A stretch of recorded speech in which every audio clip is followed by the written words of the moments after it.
أعوذ بالله من الشيطان الرجيم. بسم الله الرحمن الرحيم.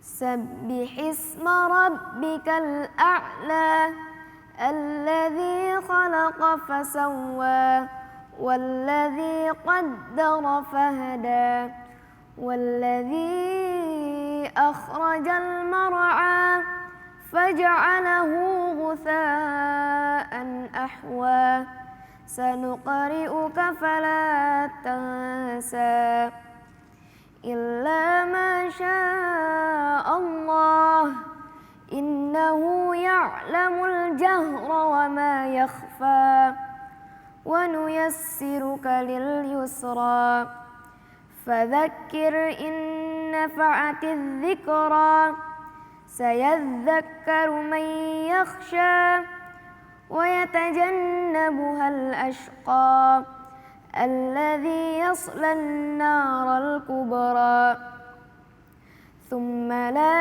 يموت فيها ولا يحيا قد أفلح من تزكى وذكر اسم ربه فصلى بل تؤثرون الحياة الدنيا والآخرة خير وأبقى إن هذا لفي الصحف الأولى صحف إبراهيم وموسى صدق الله العظيم. Aku berlindung kepada Allah dari godaan syaitan yang terkutuk. Dengan menyebut nama Allah yang Maha Pengasih lagi Maha Penyayang. Sucikanlah nama Tuhanmu yang Maha Tinggi, yang menciptakan lalu menyempurnakan penciptanya, yang menentukan kadar masing-masing dan memberi petunjuk, dan yang menumbuhkan rumputan, lalu dijadikannya rumput-rumput itu kering kehitam-hitaman. Kami akan membacakan Al-Quran kepadamu sehingga engkau tidak akan lupa. Kecuali jika Allah menghendaki, sungguh Dia mengetahui yang terang dan yang tersembunyi. Dan kami akan memudahkan bagimu ke jalan kemudah. Oleh sebab itu berikanlah peringatan, karena peringatan itu bermanfaat. Orang yang takut kepada Allah akan mendapatkan pelajaran, dan orang yang celaka akan menjauhinya, yaitu orang yang akan memasuki api yang besar. Selanjutnya, dia di sana tidak mati dan tidak pula hidup. Sungguh beruntung orang yang menyucikan diri dengan beriman dan mengingat nama Tuhan lalu dia salat. Sedangkan kamu memilih kehidupan dunia, padahal kehidupan akhirat itu lebih baik dan lebih kekal. Sesungguhnya ini terdapat dalam kitab-kitab yang dahulu, yaitu kitab-kitab Ibrahim dan Musa. Maha benar Allah dengan segala firman-Nya. Masya Allah, tabarakallah. Allahumma arhamna bil Quran. Ya Allah, jadikanlah kami ini dirahmati karena Al-Quran. Allahumma dzakirna minhu ma nussina. Ya Allah, ingatkan kami ketika kami lupa, dan jadikan anak keturunan kami ini menjadi anak keturunan yang ahlul Quran, yang sahibul Quran, yang hamilul Quran, yang dekat dengan Al-Quran insyaallah. Terima kasih banyak kepada dua anak solehah kita pada pagi hari ini. Yang satu namanya siapa? Fairuz. Yang satu namanya siapa?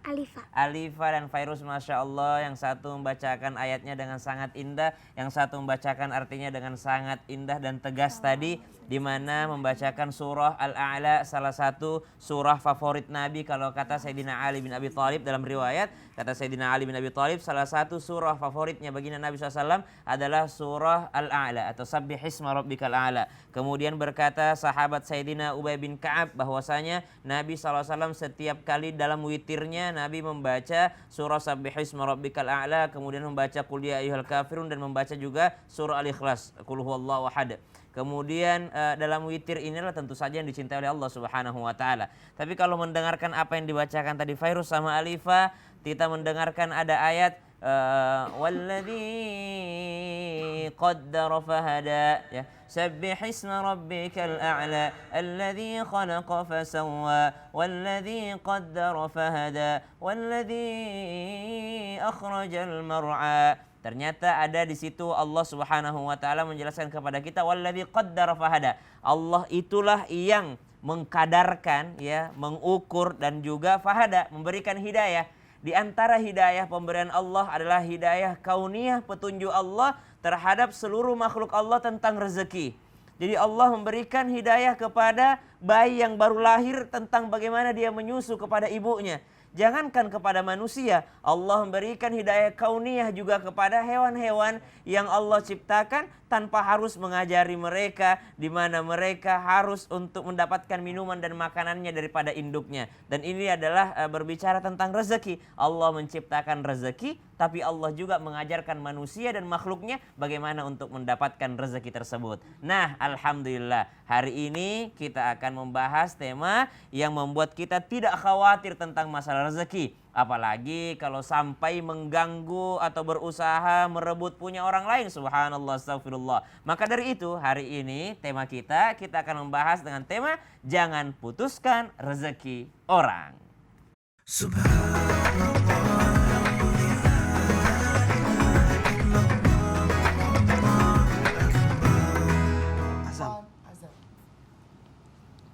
Allahumma sholli wa sallim ala Sayyidina Muhammad al-Fatihi lima uhlika wal khatim lima sabaqana siril haqqi bil haqqi wal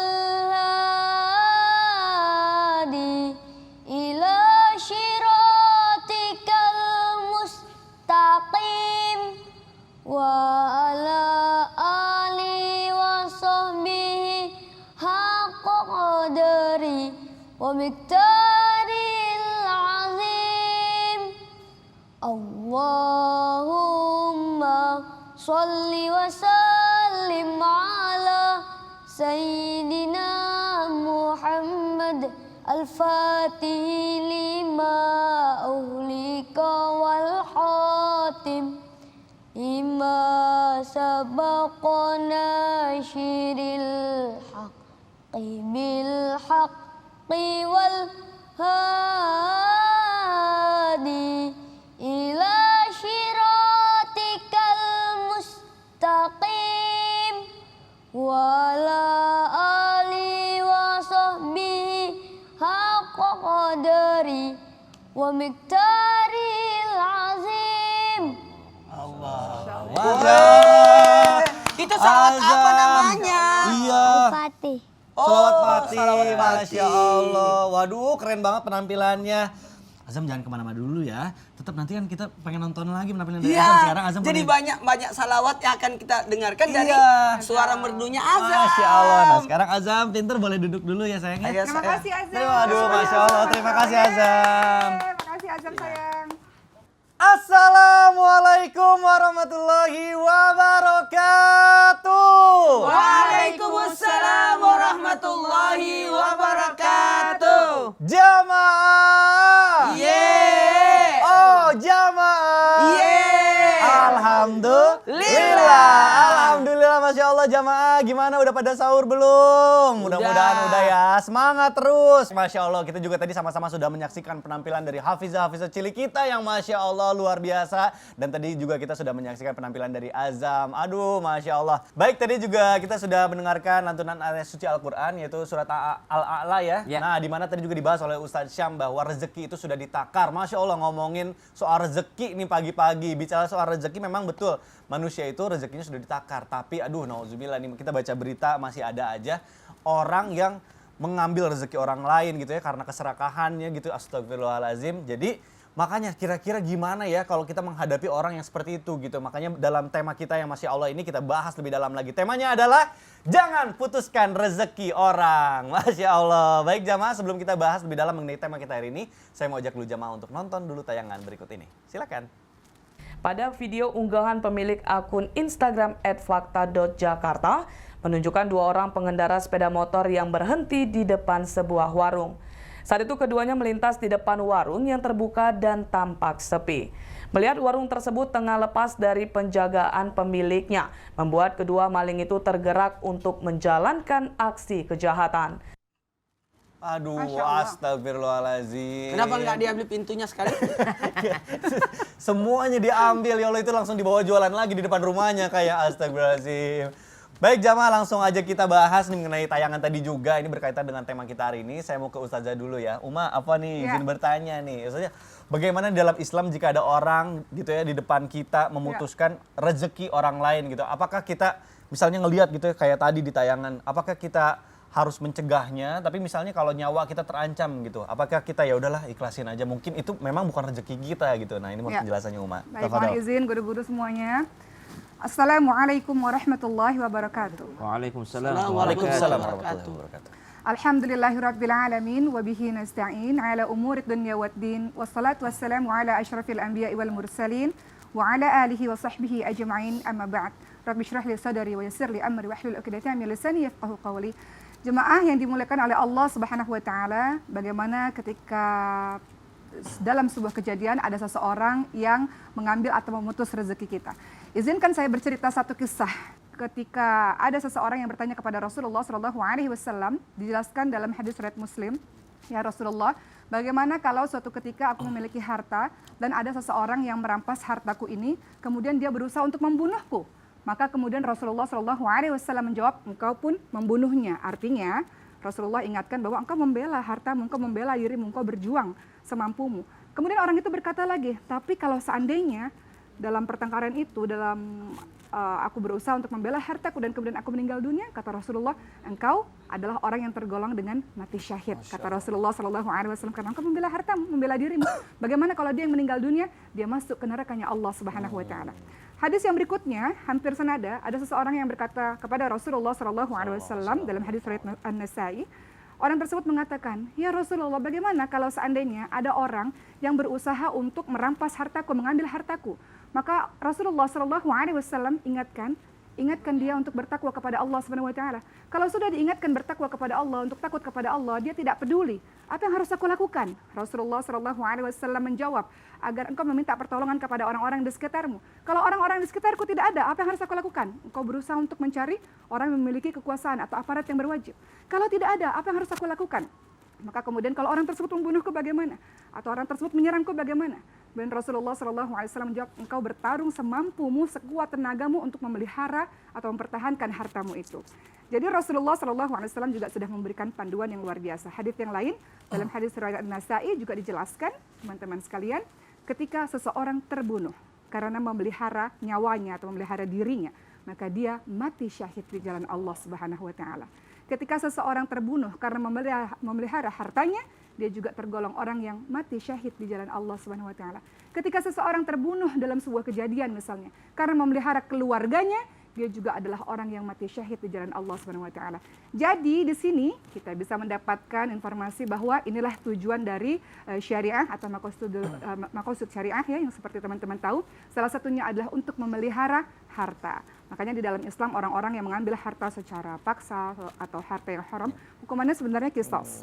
Sebenarnya seperti itu. Jadi betapa indahnya Islam memelihara, luar biasa memelihara harta, memelihara jiwa, memelihara agama, memelihara akal, memelihara nasab. Dengan adanya agama ini semuanya menjadi teratur dan semuanya menjadi tenang seperti itu. Jadi pelihara harta kita, diri kita semampu yang kita bisa, insya Allah. Lindungi semampu kita, tapi mudah-mudahan kita semua dijauhkan ya dari hal-hal yang tidak kita inginkan. Masya Allah. Uma, terima kasih penjelasannya. Baik jamaah Islam itu yang dirahmati Allah, Masya Allah, pasti jamaah udah kangen banget nih, pasti pengen mendengar lagi kisah hikmah, makanya langsung aja yuk kita dengarkan kisah hikmah yang akan dibawakan oleh Ustadz Maulana. Silakan Guru. Izin Umar dan Ustaz Sam. Kisah hikmah ini diambil dari kisah Nabi Sulaiman alaihissalam. Ketika itu Nabi Sulaiman bertemu dengan seekor semut. Dan tahu nggak apa yang dikatakan Nabi Sulaiman? Wahai semut, berapa yang Allah kasih rezeki padamu? Dalam setahun berapa? Maka kata semut itu, 1/4, 1/2 butir. Oh kalau begitu aku jamin rezekimu. Maka Nabi Sulaiman pun mengambil botol, lalu memasukkan semut itu ke dalam botol. Dengan tak lupa Nabi Sulaiman memasukkan 1/2 butir beras. Ketika sudah ditutup dan akhirnya walhasil singkat cerita Nabi Sulaiman pun datang mengunjungi semut itu. Semut dia lihat ternyata semut ini masih menyisakan 1/2 butir beras. Lalu Nabi Sulaiman nanya, wahai semut, bukankah rezekimu setahun ini 1 butir 1/2 beras? Kata semut itu, iya. Tapi kenapa kau sisakan 1/2? Itu kalau Allah yang jamin rezeki saya 1/2 butir. Tapi yang jamin rezeki saya adalah Sulaiman. Nabiullah Sulaiman. Kalau Allah pasti ingat aku. Tapi kalau Nabi Sulaiman, saya belum yakin. Jangan sampai engkau melupakanku dalam setahun. Maka aku simpan 1/2-nya ini untuk jaminanku supaya aku masih bisa hidup. Masya Allah, tabarakallah. Rezeki sudah diatur oleh Allah. Udah ditetapkan. Dan Allah tidak pernah melupakan hambanya untuk memberikan rezeki. Belajar dari semut yang tawakalnya kepada Allah luar biasa. Maka jangan pernah takut bahwa rezeki itu sudah ditetapkan dan diatur oleh Allah. Kenapa ada manusia susah hidupnya? Karena dia menjaminkan rezekinya pada manusia selain daripada Allah. Sehingga dia gelisah akan hidupnya. Tapi ketika kita menjamin bahwa rezeki kita sudah diatur oleh Allah, maka yakin hidup kita aman. Hidup kita tenang. Karena keyakinan kita, tawakal kita kepada Allah bahwa rezeki itu sudah diatur. Ayo, tawakallah, yakinlah rezeki sudah diatur oleh Allah. Nah, buat kita semuanya, jangan kemana-mana ya. Kita akan mendengarkan penampilan dari tahfiz cilik kita hari ini dan muratal ada sari tilawahnya. Yuk, kita saksikan yuk. Jamaah, oh jamaah, alhamdulillah.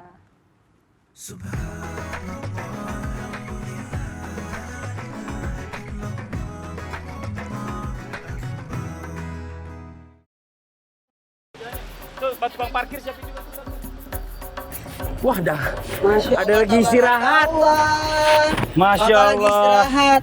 Pak, lagi istirahat jualan dari jam berapa? Tadi berangkat jam 8. 8 pagi? 8 pagi. Udah laku berapa nih jam segini?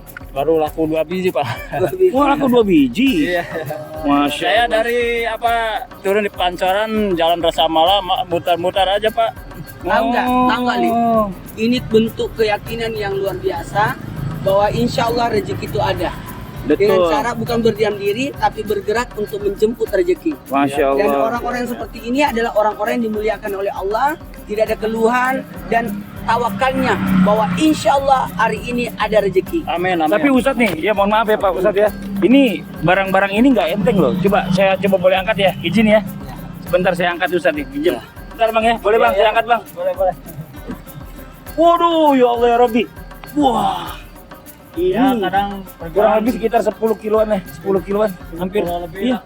10 kilo lebih nggak percaya, coba pegang saja. Nggak percaya. 10 kilo.